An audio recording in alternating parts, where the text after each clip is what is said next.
I've been examining more and more deeply through this course and through the experiences of these past few months, where our consciousness remains in relation to the issues of suffering. I can feel the way in which I emotionally respond, like I go out with the van and Project Reach Out, and I see the caringness with which people on the streets are treated by the people in the van, and the love which they try to help them get their lives together. And I went to Covenant House, and I stayed at a shelter, and I've been talking to more and more people in all the different kinds of projects at some of the elder communities and so on. What I've experienced is, first of all, that the whole problem, whether it's the middle class that's trying to serve or the people that are without homes, what we're dealing with is a lot of human beings that are in pain. And the pain is on both sides of the curtain. The pain is certainly not exclusively with the homeless people. That's very clear to me now. And that part of the pain is created by the dynamics of the way we each interact with the other. Not even the problems of the economics, but the problems of the way we interact. And I'm finding out with all the suffering in the world, whether it's Guatemalan widows, or whether it's blind people in Nepal, or it's people with AIDS that I'm talking to, or people that are just caught in their own compulsions in their minds, or whether it's people on the street, that suffering in the abstract is one thing, that in the concrete it's an entirely different thing. And when you sit down with a fellow human being and deal with the stuff they're dealing with, it's a whole different ballgame than when you start to talk about suffering in the abstract. And that when you deal with suffering in the specific, it is dealable with. It is possible to just sit down with another human being. And a lot of you, I think, found out that when you were dealt on the street with one person, suddenly it turned away from some abstract thing of homeless person into some human being with a life history, with a problem, with real stuff. And they needed a coat or a blanket, or there was something you actually could do.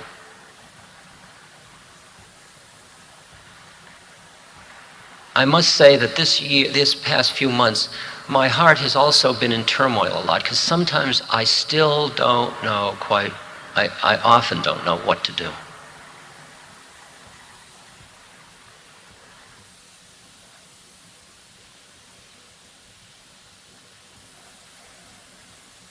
And I'm recognizing the places where often we can't do something, we can only be with another human being. The other day I was on Broadway, and a woman came up and asked me for money. And I said, I'll give you some money, but let me also give you this information as to where you could go for shelter tonight. And she said, well, I've tried the shelters and they're full. I said, well, no, there are places you can call. There's still with this space available, and here's a number, and this is what you could do. And she looked at me, and she started to cry, and she was just, tears of despair were pouring down her cheeks. At that point, she sat down on the sidewalk. And I was late for an appointment. And I saw that what I wanted to do was sit down on the sidewalk with her. Okay, where do we start from? You're a fellow human being, you're in pain, what are we going to do? And I saw myself getting more insistent. Well, why don't you call this number? And I could see she couldn't get it together to call a number. And I saw myself wanting to give her more money. I saw myself doing all the things to buy off my own pain, because I couldn't do what I knew I really wanted to do, which was just say, here's a fellow human being, and let's be human to human and figure out where we go from here. And I said, would you like me to make the call and have a van come and pick you up? And she said, no. And I thought, okay, I did what I could do. Which isn't true.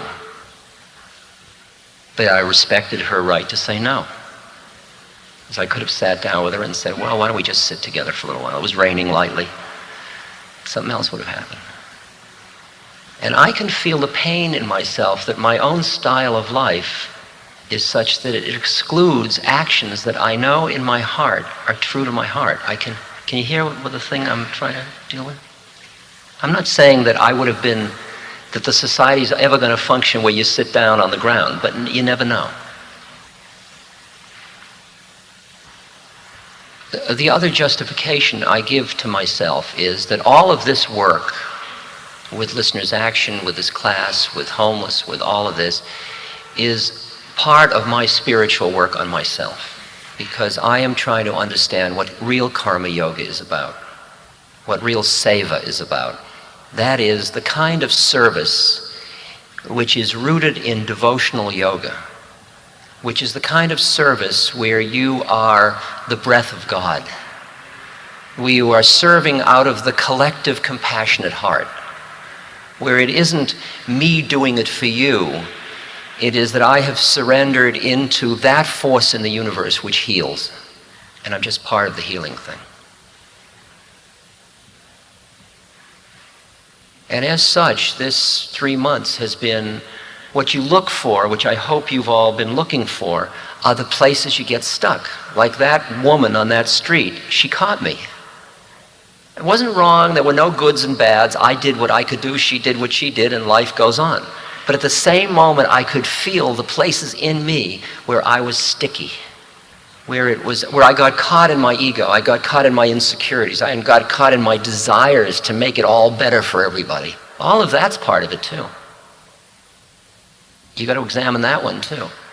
Because to the extent that you become an instrument of the Tao or the way of things or the harmony of the universe, you are an instrument in the sense of you're like the fingers on the hand. And the hand responds as is appropriate for a hand to respond. And you look at the complexity of a society in which, and you see that suffering is inherent in the process of being alive. And at the same moment, part of the harmony of things is your human heart, which hurts when somebody suffers. And you expand to embrace all of that. You embrace the suffering, and you embrace your human heart wanting to heal the suffering, and you embrace the inevitability that suffering is going to go on. And out of all that comes an action. And you're at peace at the beginning of the action, at the middle of it, and the end of it. What interests me is where the peace gets lost. Where the peace gets lost. Because that quality of equanimity out of which action comes is a deep component of true seva. Where you can be active, full of passion and full of action, and right behind it is the absolute equanimity that comes from the faith, comes from the connectedness and understanding you are part of some divine process. You're part of a process that's much greater than yourself. So the dance is to be involved and to stand back, to be involved and to stand back, to be involved and to stand back, to see the rhythms of suffering, the rhythms of, like in India, the Kali Yuga, the dark ages, the age where people lose the faith and they just get into greed and fear and love is lost. And then you see the force of love starting to pick up steam as people feel something's been lost in the universe, and they start to come together like we do to reach to find a way to be instruments of love rather than instruments of fear. You can feel these rhythms, and you realize you're just part of these vast rhythms. You may think you're doing it, but it's actually you're just part of a much larger process. It's like studying demography in which you're included. And I can feel that as I have been involved in this issue these 3 months, I have come in contact with many people who have lost the context in which the act is occurring. They don't have the broader context any longer, including me. And I see why my meditation is important to me, and why my study of metaphysics and my study of spiritual texts is important to me. And why my hanging around other people who have a spiritual orientation is important to me. I see it's important because it gives a context to the rest of the game, and that we lose it too quickly because we're so busy with the next action. So Ram Dass was talking about the mind versus the heart, and in service of that, we're going to begin with a short guided meditation. Please begin by asking yourself, what is your motivation for being here at this retreat? What is it that is your deepest heart's desire? What is the most important thing? Can we touch this motivation nakedly enough that during the short meditation we're willing to let go of who we thought we were and plunge into the heart? Please then invoke that which you trust, that which you love, that which is love, your own true nature, Maharaji, Christ consciousness. Invoke in the sense of reaching out, being willing to receive, so that even though the mind and the body continue to arise as experience, there's this sense of faith that we can go beyond self-improvement, understanding, beyond fixing and changing, accepting the perfection of each arising, no matter what the content. Noticing without judgment places where peace, equanimity leave, judgment, a sense of poverty might arise. Can we have faith that even these moments are the healing path? Bringing your attention to your heart, imagining that there are nostrils in the center of your chest. You can breathe directly into your heart, breathing in love, compassion, devotion, which is always and everywhere abundant. And breathing out into infinite spaciousness in all directions. Below you, above you, to the front and back, to the right and to the left. Dissolving, dying into love with each exhalation. When resistance to this dissolving arises, compassion even for resistance. Love and prayer are learned in the hour when prayer becomes impossible and the heart turns to stone. In those moments of resistance, trust even more deeply. Dedicating the merit of our practice with the wish that all beings might realize the transparent natures of their minds and thus be free from suffering. Offering freely that which is most precious.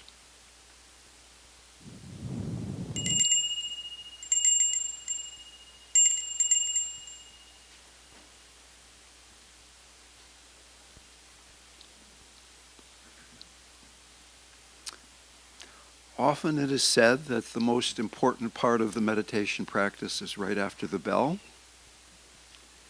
Is it possible that we can integrate that sense of spaciousness into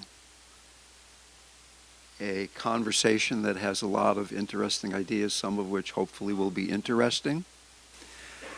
As I was eating breakfast, my neighbor at the table, Celeste, asked if I would tell a Maharaji story. And I think it's a great segue into what we're going to be talking about. I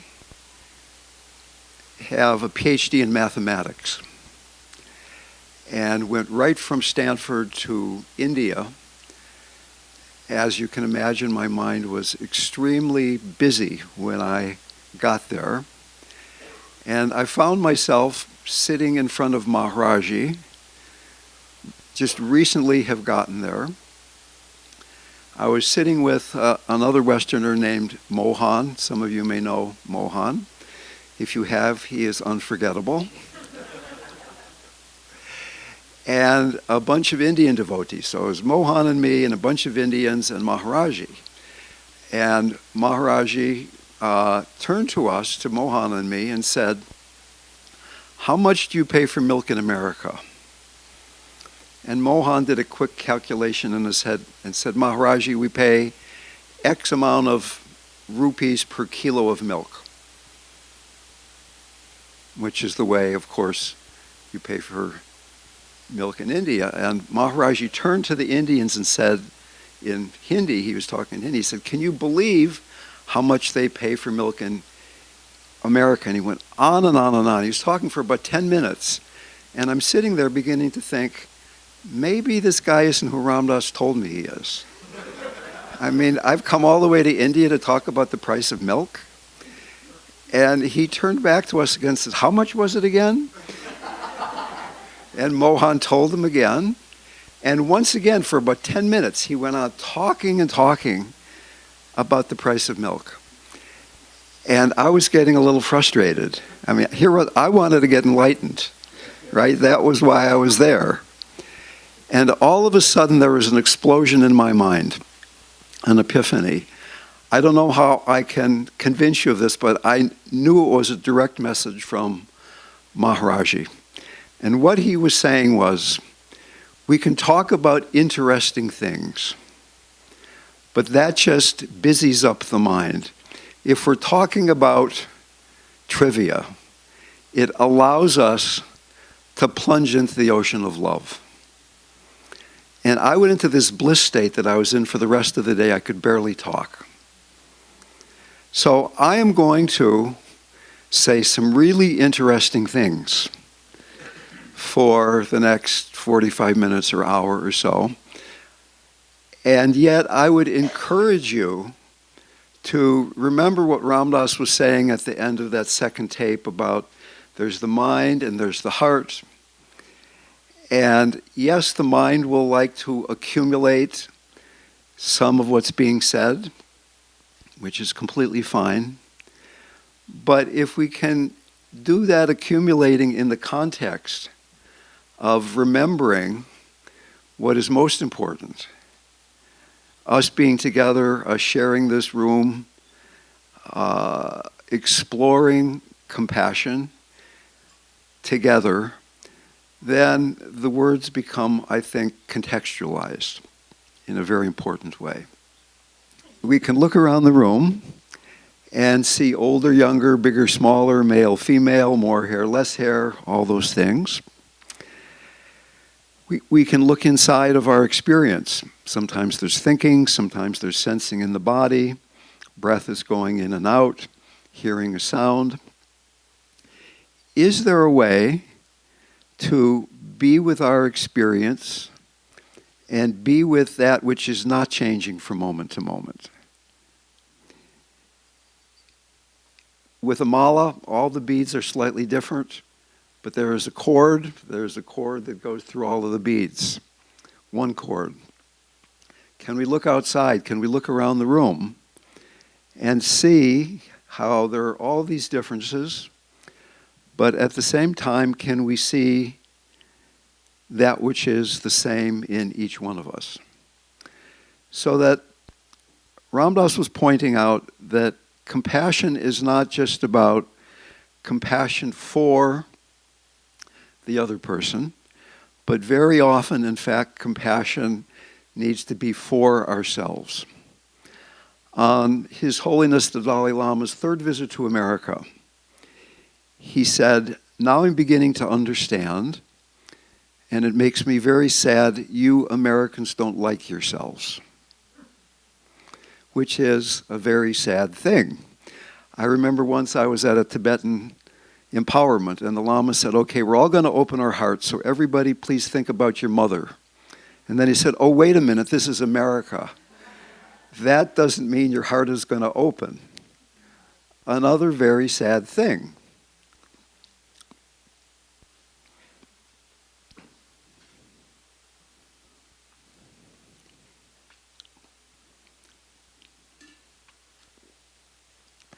How does suffering arise?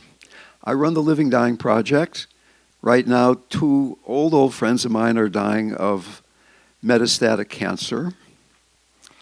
And I don't necessarily say this to them, but I always try to remember that cancer doesn't cause suffering. Divorce doesn't cause suffering. Resistance to cancer causes suffering. Resistance to divorce causes suffering.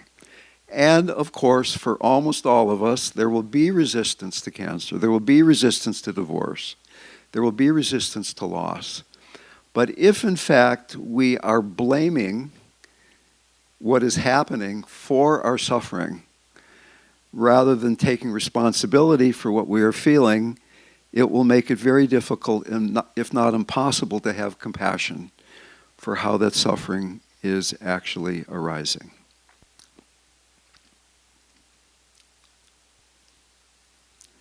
Suffering arises. There are three possibilities. The first possibility is pushing it away. I don't want to feel that. An example that is close to my own heart is about 3.5 years ago, my brother, David, younger brother, was diagnosed with metastatic pancreatic cancer. He lived in Alameda, California, near Oakland. He was a patient of Kaiser Permanente, and he received the news that he was dying of cancer in an after-hours email from his oncologist. He called me up at 7 o'clock and said, it says I'm being put on palliative care, the cancer's in my blood. Does this mean I'm dying? So when we hear that story, it's probably not too hard to have compassion for my brother. Can we have compassion for the oncologist, who was somebody who probably had no training in compassion? He had training in radiation, he had training in chemotherapy, he had training in oncology, but probably very little conversation or support in learning to be present for telling a relatively young guy who had children that he was dying. The second possibility is when suffering arises, instead of pushing it away, we get lost in it. Your suffering is my suffering. Oh my God, what a catastrophe. Ram Dass was telling that story about the woman he met on the sidewalk. When it was raining, he wanted to sit down on the sidewalk with her, and how he felt that he could have done more, that he wasn't quite clear what he was implying, but I think it's easy to, when we meet somebody, particularly being late for an appointment, to get busy either pushing it away or getting lost in suffering. I work a lot with dying people. Almost every day I'm emailing or talking to people who are dying. And in the movie last night that we saw, what's the name of the movie, Becoming Nobody or something? Toward the end of the movie, Ram Dass was talking a lot about dying and what a blessing it is to do that. And it is a blessing because it very often takes us beyond that pushing away or getting lost in. I can look at you, I can talk to you after this chunk of the workshop. We'll sit down and say, hi, I'm from Marin, where are you from? And it can be easy to do that in a half-hearted or three-quarters-hearted way. But when you're with somebody who might be approaching death, when you're with somebody who you don't know how much longer they're going to be breathing, it is painful. It hurts the heart to push away or to get lost in their suffering. That it often calls out the best in each of us. So, I train people to work with other people who are dying. And one of the main things I say is that caregiving is work on yourself. I don't train people to help other people. I train people to be awake and compassionate for themselves as they're with other people. Because if you're busy helping another person, you are very often going to get caught in places where there's the pushing away or there's getting caught in. Whereas if you're really being very alert and having compassion for your own process, you will catch those places, you will have compassion for those places, and in a very natural way, you will be the best possible helper. Can we trust that we don't have to be busy being a helper? Can we trust that we can go beyond seeing the other person as a cancer patient or a dying person? Last night, I used the two magic words, Donald Trump. So imagine right now that instead of this being a bell with Hanuman on top of it, Donald Trump is seated on the table next to me. How many of you could see a human being instead of seeing what he represented to you, the projections that you put upon that person? A more difficult person not to project on is someone who is obviously and actively dying. So suppose right here is someone who is incredibly thin, their skin is gray, their breath is very ragged, and it's really pretty clear that they're not going to be breathing too very much longer. Is it possible to see a human being rather than a cancer patient or a dying person? I remember once I was at a workshop with Elizabeth Kubler-Ross a long, long time ago. And a young woman told her story. She was a nurse. She had 3 young children, and she was dying of metastatic breast cancer.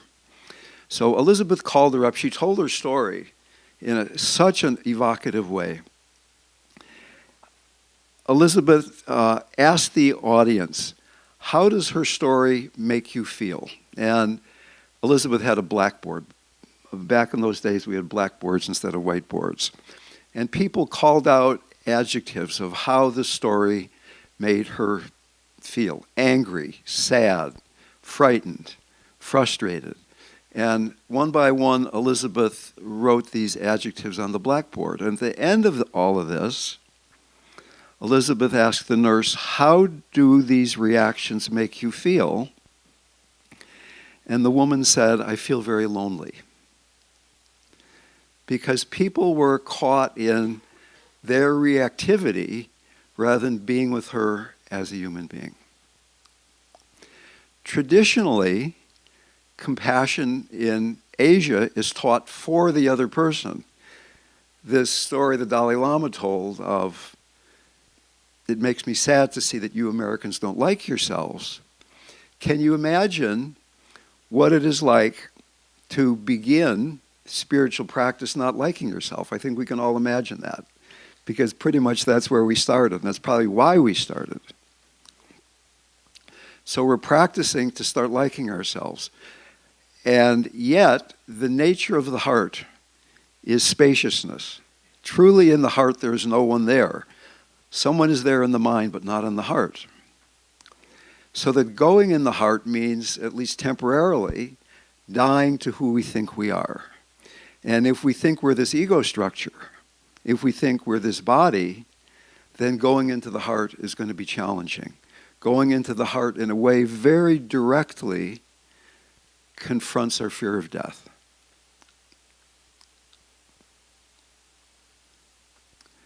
So, very often in the West, instead of directly plunging into these heart practices, and compassion is a heart practice, and we're here for the weekend exploring the heart of compassion, and then bringing it into our lives. If we haven't made friends with ourselves, if we haven't inhabited the lower chakras, we're grounded, we're centered, we're doing the martial art of me, of you, then this thing of dissolving into the heart and becoming compassion is going to be something that happens only sporadically, because it's threatening who we think we are. Stephen Levine, my dear friend who died a few years ago, wrote a book called Who Dies? Very good question. The body dies, the personality dies. Is there a quality of consciousness or aliveness that does not die? Let's do a really quick experiment. I'm going to ask you a question. I'd like you to answer it quietly to yourself. And the question is, are you aware? You answer that, and probably the answer was yes. And what I'm suggesting is, can we rest in that place between the end of the question and your answer? Can we rest in that place of being aware of aware? That place of being aware of consciousness. That's the place that doesn't die. But usually we are so fixated on the objects of consciousness that we're not really with the awareness itself. In Tibetan Buddhism, there's a slogan in the Lojong teachings that says, drive all blames into yourself. It's kind of a really clunky translation. It doesn't mean blame yourself, but what it means is, as soon as we are blaming the external environment for how we are feeling, there's too much traffic, it's too cold today, I don't like what the politicians are doing to the planet, my body hurts, my mind is agitated. As soon as we're blaming how we're feeling for something outside, in that moment, healing becomes impossible. So we reclaim the blame, not in the sense of blaming ourselves, but being responsible for what we're feeling. Each moment is open to awareness and compassion. And yet we are so conditioned when suffering arises to try to get away from it. And the great paradox, in fact, maybe even the secret to spiritual practice, is that healing happens by moving into suffering. Our suffering is the perfect pointing at what the heart needs to open to next. Suffering is grace. I remember the first time I heard Ram Dass say that, I can't remember if I wanted to throw up or punch him. It was one of those two. But clearly, it wasn't a message I really wanted to hear at that point. Suffering is grace. But after some frustrating decades of practice, I have to admit that when I'm suffering, I like that because it shows me here is a place that my heart isn't completely open. Here is an opportunity to deepen my ability to love, to deepen my ability to have compassion. Let's do a very brief guided practice. I'd like each of you to imagine, to remember something in your life that's caused you to suffer. Something's happened in the last few days or few weeks, something that's been difficult. And there's a story associated with that. Can you let go of that story and feel as nakedly and directly as possible what's going on in your body? Let go of the story. What is the immediate naked experience of being with that suffering?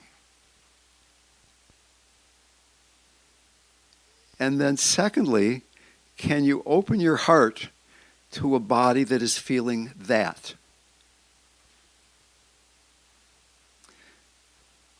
What does that feel like?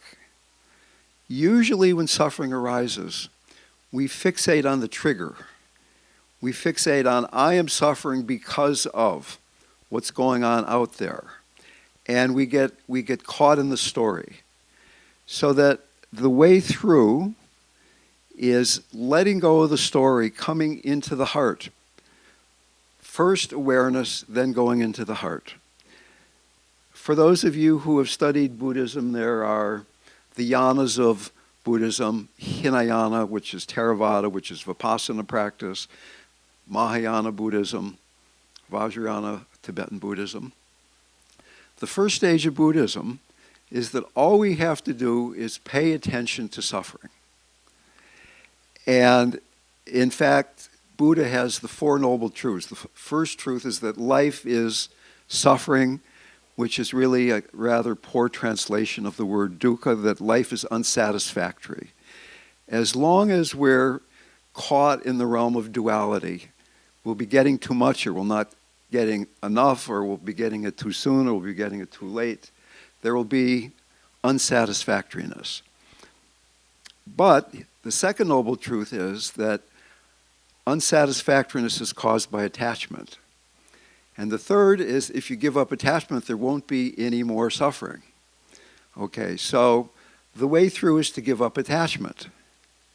Good luck. Okay, that's not, it's a very simple but incredibly difficult prescription. Can we be directly with the places that are difficult without pushing them away? Usually in Buddhism, before somebody begins to practice, there are contemplations to increase motivation. During the guided meditation, I asked you to examine your motivation. What is it that has brought you to this retreat? There are some traditional contemplations. The first one is, you're going to die, but you don't know when. Now, could there be anything more intellectually obvious than the fact you're going to die, but you don't know when? But suppose we really took that truth into the marrow of our bones. The film critic Roger Ebert, who died of a rather difficult facial neck cancer, was typing out the answer to an interview question about how cancer had affected his life, and he typed out, as I'm typing this sentence, I don't know if I'm going to be alive to type the period at the end of the sentence. So, do you know that you're going to be alive at the end of this talk? Are you going to have lunch today? If we didn't know we were getting out of this room alive, how would it affect the way we were loving each other right now? How would it affect the way we were willing to be in our bodies, to be in bodies that are finite, that have pain, that are aging, to be in minds that get bored and get agitated? My first meditation teacher, Suzuki Roshi, said the most important thing is finding the most important thing. What is the most important thing? So if we really knew we were going to die, some people take that as a kind of a morbid statement. I go to parties very occasionally, but I'll go to a party and somebody says, "What do you do?" And I know that the party's about to change. Half of the people are going to gather around, the other half are going to run out of the room. Okay. The second contemplation to develop motivation so that we can be with suffering, so that we can go beyond suffering into compassion, is that this life is precious. This is the only moment in which we can awaken. You can't awaken tomorrow, you can't awaken later on.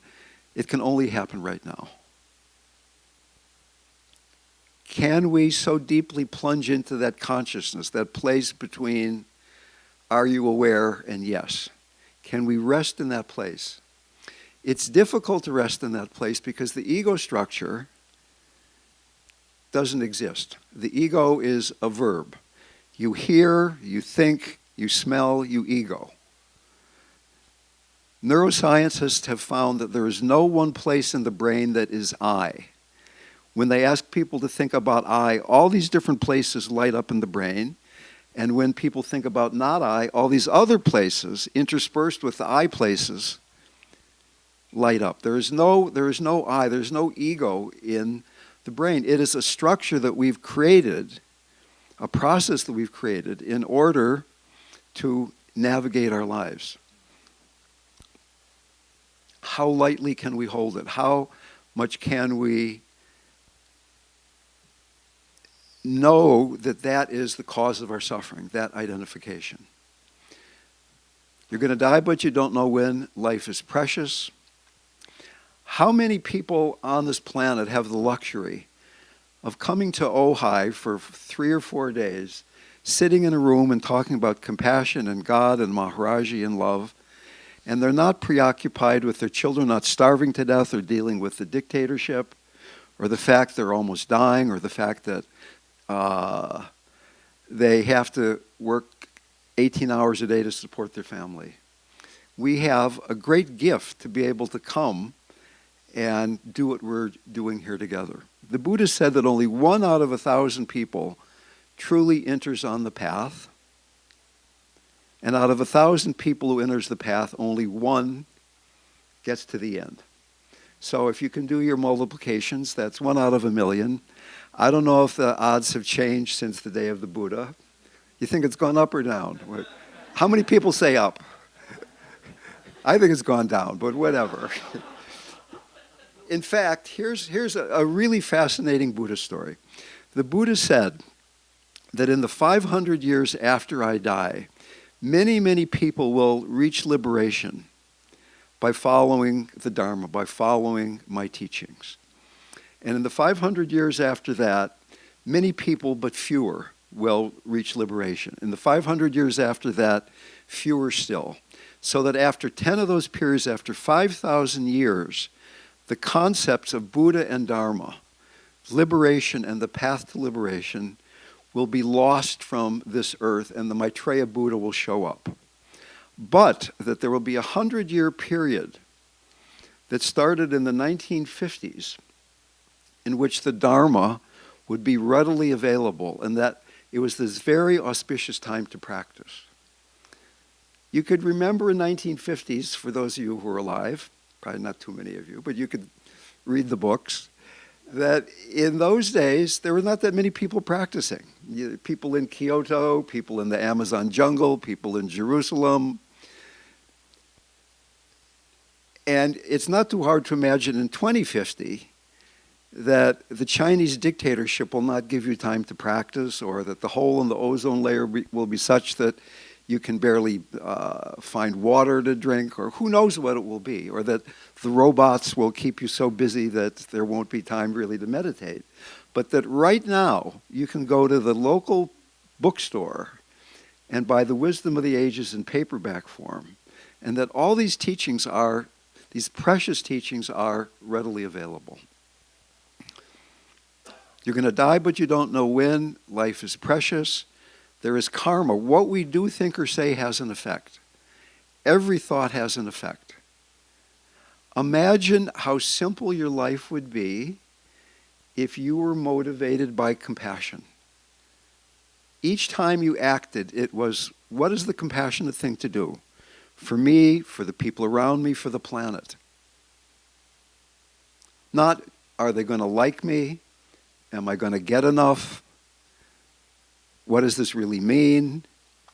What is the compassionate thing to do?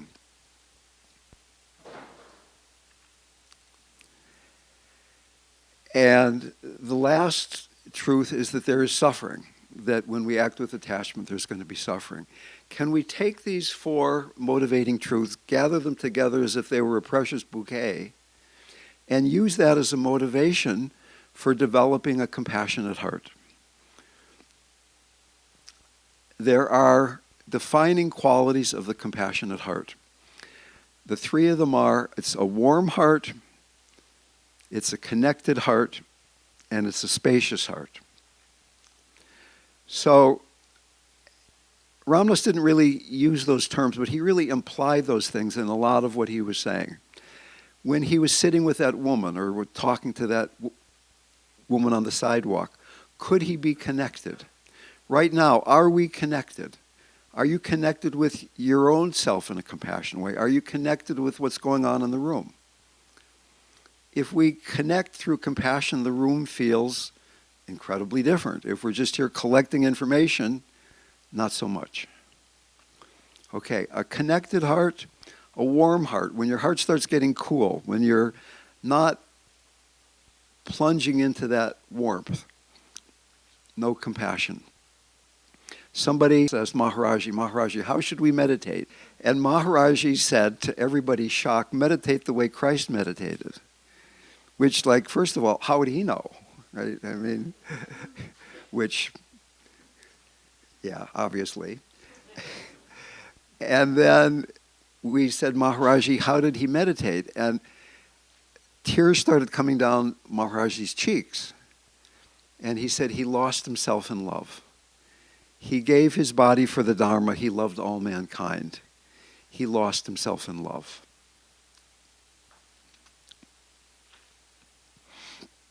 And the third quality of the compassionate heart is a spacious heart. Ramdas, in one of those talks, or maybe it was even the movie, I think he was talking about a window frame. And imagine that we look out this window here, and it's not a cloudy day, but it's a sunny day. There's blue sky out the window. And into that chunk of blue sky that is your mind, and there's a window frame about your mind because you assume that you're not infinitely spacious. Into that chunk of sky that you think of as your mind comes a gray cloud. A cloud of anger, a cloud of happiness. It doesn't have to be a bad cloud. And if the cloud is big enough and the window frame is small enough, what do you see? You see gray, you see cloud, and you say, I am angry, I am afraid. But if the window frame is bigger, because we're here practicing compassion, we're meditating, we're exploring these things. If the window frame gets bigger, that same size cloud can come, and what do you see now? You see that same size cloud, but there's a blue context around it, and the cloud is moving. It's going to be gone. Pema Chodron says, you are the sky, everything else is just the weather. In English, we say, I am afraid. In Spanish, we say, I have fear. In Tibetan, fear is here. So just the way we language emotions in English makes it so much harder not to have a small window frame, to identify with those passing clouds and thus prevent the naturally arising of the compassionate heart. In Theravada Buddhism, when they say all you have to do is pay attention, there is this profoundly positive underlying assumption that often isn't talked about, that if you pay attention, it will reveal the wholeness that you intrinsically are. We are enlightened already. That compassionate heart is who we are, even though we have a hard time admitting it because it is so threatening to the ego structure. So that these three qualities of the compassionate heart, spaciousness, warmth, and connectedness, are qualities that you can take as a practice.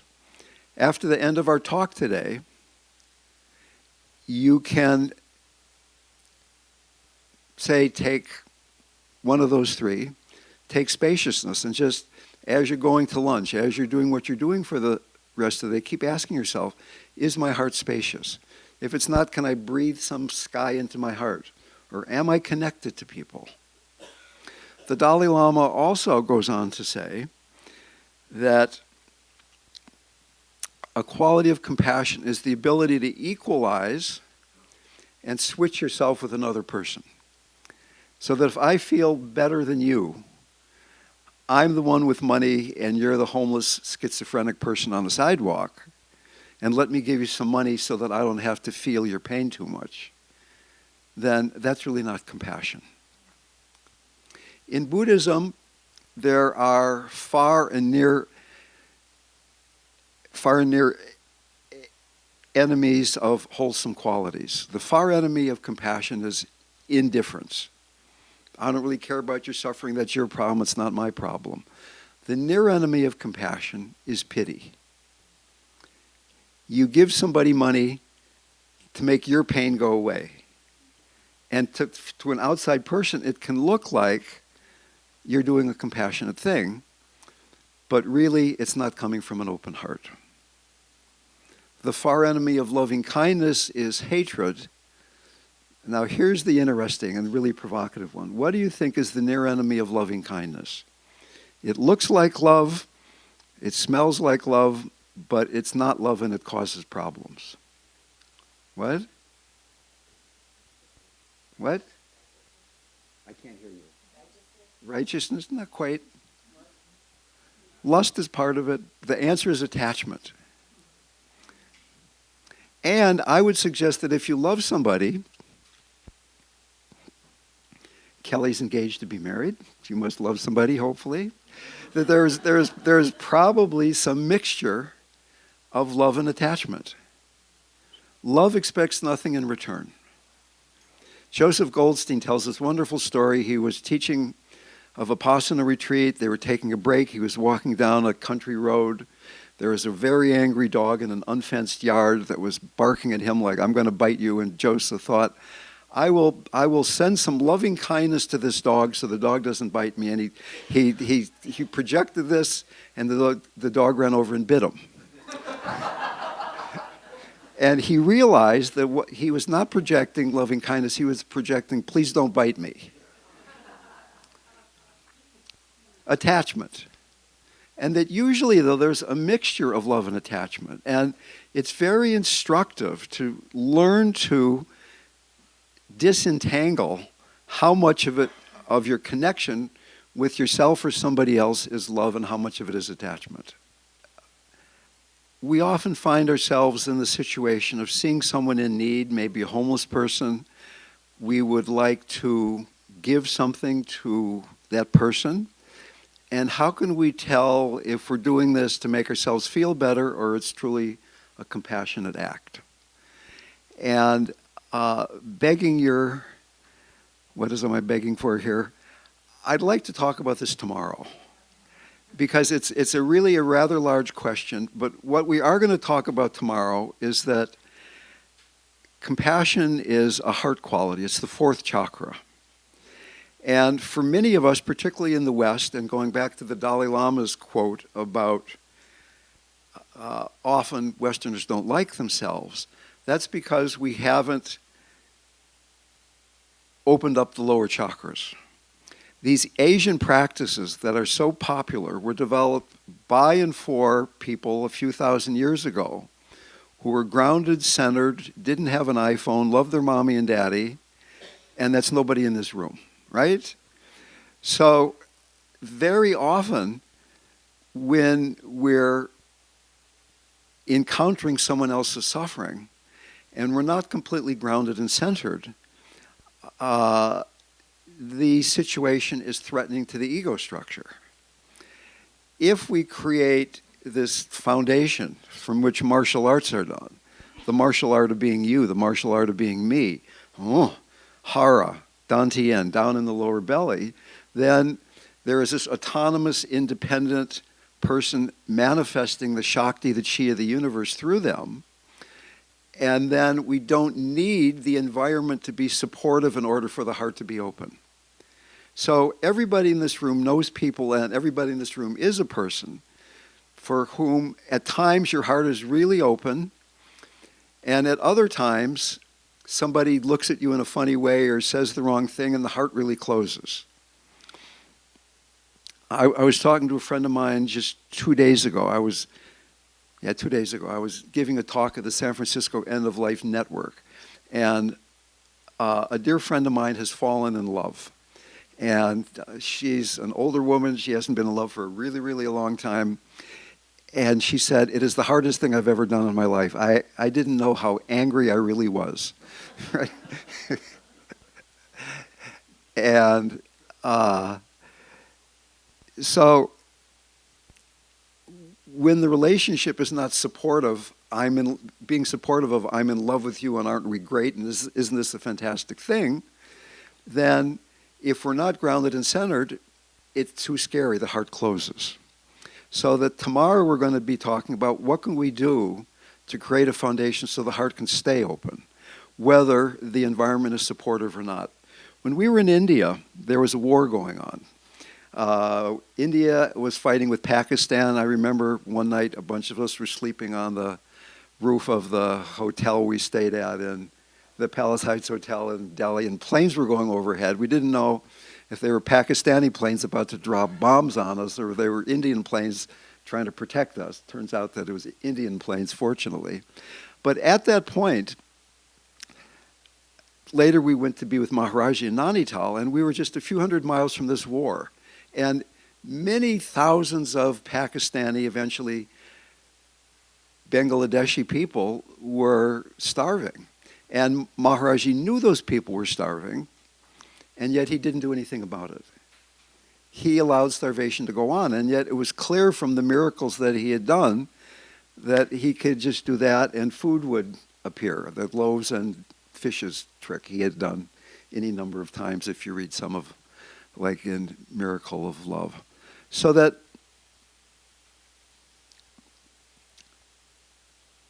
is it possible to stay open and realize that suffering will continue?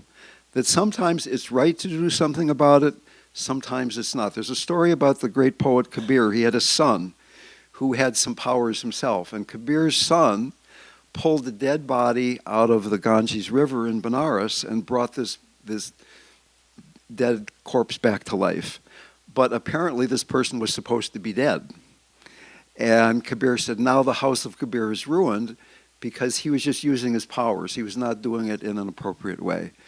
There are stories about Maharaji of devotees who were dying, and he would heal them. But then there was another story where a servant of a devotee came to Maharaji and said, Maharaji, my so-and-so, your devotee, is dying. Can you heal him? And Maharaji said, it's time for him to die. There's nothing I can do. And the servant pleaded and pleaded. And Maharaji said, okay, take this banana, mash it up, give it to him, and he will be okay. So the servant took the banana very carefully. They brought it back. They mashed it up. They gave it to the guy. He ate it, and he died. Can we allow suffering to be in this world? Suffering is only suffering. I don't say that to my clients who are dying, but suffering is once again showing how we're caught. In the movie last night, Ram Dass was talking about his relationship with Ginny Pfeiffer, who was dying, and yet she was in ecstasy, and yet she was in a lot of pain. Her body was writhing in physical pain. In fact, one of the ways to really cultivate compassion is, can you work with physical pain in your body? And that's also something we can talk about in another time. But I can go to the dentist and have her drill on my root. I had to do this. I got decay under a crown. So they took the crown off, and they were going to drill on a live nerve. And the dentist said, I'm going to give you a shot. I said, I don't want the shot. So she called her husband in, who was a bigger dentist. He says, you should have the shot. I would have the shot. I said, I don't want the shot. And they drilled on my nerve, and it was unpleasant sensations for 30 seconds. I relaxed. And I'm not saying you should do this, but it's a way to train to not react all the time to the unpleasant. When you're meditating, sometimes you give yourself permission to move and your legs are getting tight, but sometimes could you sit and not move for a certain amount of time? Set a timer. A bunch of us meditated with this guy Goenka in India, and he would have you sit for an hour. He called it the vow hour, where you vowed not to move for 1 hour. And after 40 minutes, my meditation was not to scream, because it was that painful. It was only pain. And pain is not suffering. Pain pain is mandatory, suffering is optional.